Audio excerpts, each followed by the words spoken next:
Our next artist is Artemisia Gentileschi, and she paints in the style of Caravaggio, so she is a Caravaggisti, and that's your vocabulary term, Caravaggisti, a Baroque artist influenced by Caravaggio.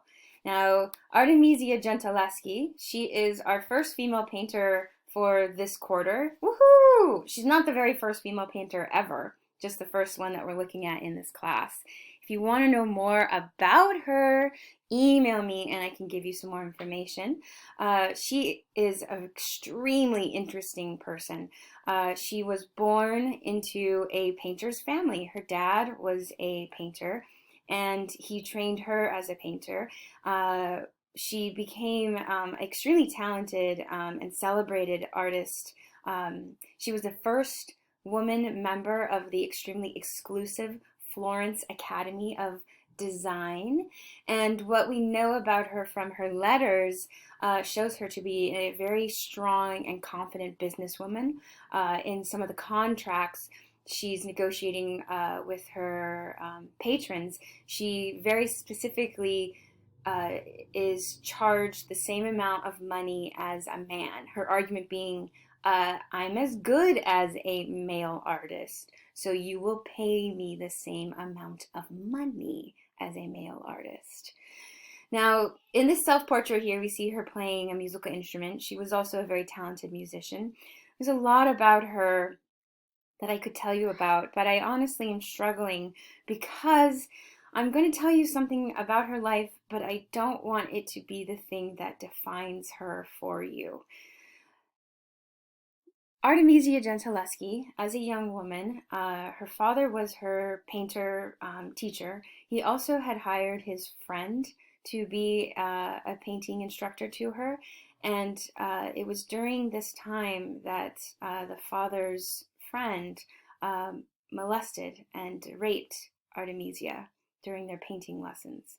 When she told her father uh, um, filed charges against the man uh, because Artemisia is his property. And the molestation and rape was a defilement or destruction of his property, Artemisia. Now, as the trial was conducted in a very public manner, this was extremely difficult for the young woman, Artemisia. And as is the case in many of these situations, the trial was less about the attacker and more about the victim. And Artemisia was put under really embarrassing interrogation. They did a public physical examination of her to see if she was a virgin or not. At one point, they tortured her by binding her knuckles with rope and pulling them out of their sockets. The idea being that she would tell the truth under torture. And she never once wavered in her stories. He was found guilty. And yeah, like I said, it's a difficult story, and I'm sorry if that was triggering for anybody. I don't want you to define Artemisia by that. She was an extremely talented woman. I include this because she used her art as therapy. And our next work of art, I want you to understand her life and her situation in order to appreciate the power of our next image. The artwork. Artemisia Gentileschi's Slaying of Holofernes. Judith Slaying of Holofernes. Whoa, Miss Cortez, this is crazy. I know. Let me set it up for you. So, this is a story about Judith. Judith was a young Jewish widow, and she was a hero. She saved the Hebrews against the evil Assyrian enemy. Now, this is a story from, not from the Old Testament, but a story written later on about Jewish heroes and heroines. And at this time, the Hebrews were in a territorial battle against the Assyrians. Judith, one night, with her maidservant, here she is, snuck across enemy lines and went into the tent of the Assyrian general Holofernes. Now, Holofernes was this beast of a man, and she charmed him. She was a beautiful widow who plied him with alcohol and got him sleepy. And when he was inebriated on the bed, she took his sword and she cut off his head. She and her maidservant then took the head, escaped back across enemy lines home, and in the morning when the Assyrian soldiers woke up, they went in to check on their general Holofernes and found themselves quite headless, without a leader. And they freaked out, and the troops dispersed, and the Hebrews took the battle, took the war. So Judith is a heroine, and in this moment, we're seeing her act of heroism. Talk about intense. Talk about drama. We see Judith, and she is holding him down. Look at her arms. She's got her arms in this very straight, holding and pressing him down, and she's pulling this blade across his neck. He's struggling on the bed. He's pushing at her maidservant, who's packed on top of him. He's huge. Look at this, his hand in comparison to her maidservant's head. This guy is a beast. And he's pulling and struggling, and she's very quickly trying to get him to shut up, because this is happening in the middle of the night in his tent, and anybody who hears a scuffle could come in at any second. This is extremely dangerous. Okay, let's talk about this in terms of characteristics for the Baroque. Diagonal lines? Yes. We see the diagonal lines of her arms as she's holding him down. Look at Judith has even pulled up her sleeves to really get into this. This is hard business, right? Look at the diagonal line of his body as it goes back. And then we have the blood. Look at it. I'm going to zoom in on this blood here. Whoa!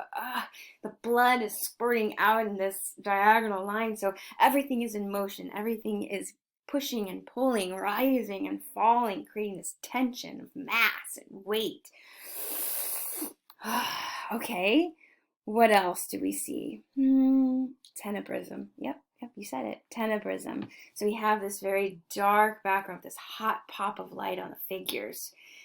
That creates drama too, doesn't it? Because this is happening in the middle of the night. We have to hear this as some kind of a rustle, and then a quick. His mouth is open and his eyes are peeling back in pain as he's struggling, and he's trying to yell right at the moment that she cuts through his larynx, and all that's going to come out is a gurgle. Oh, that's insane. That is the drama of this moment. So the tenebrism here is adding to this tension of nightfall and the guards on duty as she's doing this very dangerous act. Baroque moment, yes. Now, it's interesting to note her as a Caravaggiste, because we see a young woman with these big, strong forearms, and it's going to take that kind of muscle to hold down this massive man as he's pulling and stretching and trying to squirm away from her. And look at her eyes and this furrow she's trying to cut through. The intensity of this scene is insane. Now, how this relates to the story I just told you. Art historians believe that the figure of Holofernes is based on her rapist. Now, this is art therapy. Powerful. It's also not the only image of Judith slaying Holofernes that Artemisia did, and if we want to make a comparison with Caravaggio, Caravaggio also did a Judith slaying Holofernes as well. You want to see it? Here it is.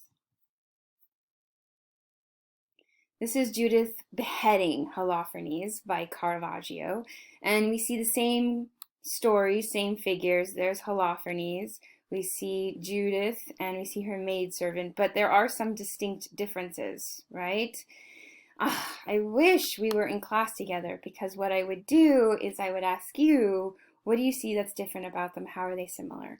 We would say things like they both have tenebrism. They both have realistic representations of like physical bodies, but what is different? The composition. Caravaggio places the figures all on one plane, or at the front of the picture plane, right? Whereas Artemisia, she pulls Holofernes back, creating more depth. They both have that bold red curtain, which helps to minimize any distracting background. Judith, for Caravaggio, she's younger. She seems to be kind of ooged out, grossed out by the act. Whereas Artemisia's Judith is in it. She's strong and she's forceful and she's doing this. Look at her boobs kind of come over this way because she's. Whereas it doesn't seem to be taking Caravaggio's Judith very much effort. It's like she's like kind of slicing through butter.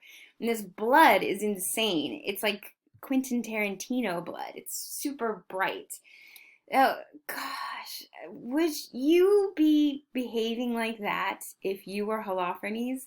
Where's the struggle here? Why is he just looking at her? He seems to be like a victim in all of this. And then this older woman here, I don't know. I like you, Caravaggio, but he's made this older woman almost a characteristic, kind of mean, evil old lady. She's holding the bag that the head is going to go into, and she's like, yeah, do it.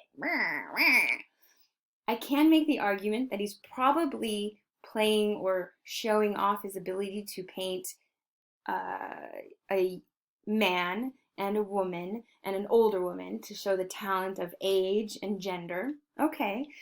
But there's this kind of menace to this older maidservant that I just don't appreciate. And Judith, she seems scared rather than heroic. I don't know about that, Caravaggio. I think that Gentileschi does it better. I think she's doing it much better. And then because I want to show you some details here. It's brutal details. Look at how she's pulling through his beard and his hair, and it's in her fingers, in between her fingers. Oh man, it splurts out, and it's spraying onto her dress. Look at those forearms. Look at this concentration. She's pulling at this figure. She's a brilliant artist. Now, I will tell you that in recent history, as in the last few years, a Caravaggio Judith slaying Holofernes popped up. It's insane, right? So the story goes, April 2016, it was announced a painting found in a leaky attic in Toulouse, France, was identified as the lost masterpiece of Caravaggio. This was insane because the painting, it looked like it had been put into a false wall as a way of protecting it in the attic. And they don't know who sealed it into this attic, when it was sealed, but as the new homeowners were searching through for a source of the leak in the roof, they came upon it. And I don't know what it sold for, but it was estimated a worth of 120 million euros, and average that to about $120 million. Insane, right? I know, it's crazy. This one is a little bit different than what we saw because the formatting is, formatting pulls Holofernes farther at a diagonal, but not as dramatic as Gentileschi's. Also, Holofernes is, this is making my stomach turn. It's pretty gross. To give you a sense of scale, this is the authenticator standing in front of it. And yeah, intense, I know. Whew. All right. Our next artwork is also by Artemisia Gentileschi, but I promise you it's not going to be this violent and gory.